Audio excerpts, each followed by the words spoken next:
V Stražunu že nekaj dni pojejo motorne žage. Ob robu gozda je padlo precej dreves, zato smo se odpravili pogledati, kdo podira drevje v zaščitenem Stražunu in če ima vsa potrebna dovoljenja. Podrli ste že kar nekaj dreves, nam lahko natančno poveste, zakaj jih v bistvu podirate in koliko dreves je moralo pasti?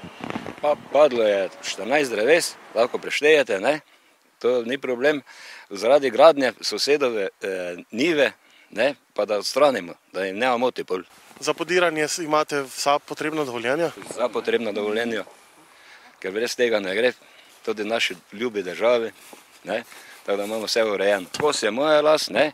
Oni pa so rekli, da bojo zidali, drugače pa oni na moje stroške podrli. Z oni ima gospod Danijel Kokol v mislih lastnike zemljišča ob gozdu, na katerem naj bi kljub po zadnjih podatkih prostih 700 stanovanjskih enotah na območju Maribora nastala še ena stanovanjska soseska. Do nje bo ulica vodila prav ob gozdu in ker so se drevesa nagibala preko meje, jih je moral lastnik podreti. Podrta drevesa bo lastnik zemljišča uporabil za kurjavo, saj kot pravi zime še ni konec. In kako dolgo se bodo bližnji prebivalci še lahko razburjali nad sprva podiranjem, sedaj pa nad razmetanim vejevjem. Če bo vse po sreči do sobote, ne, če bo vreme služilo, ne.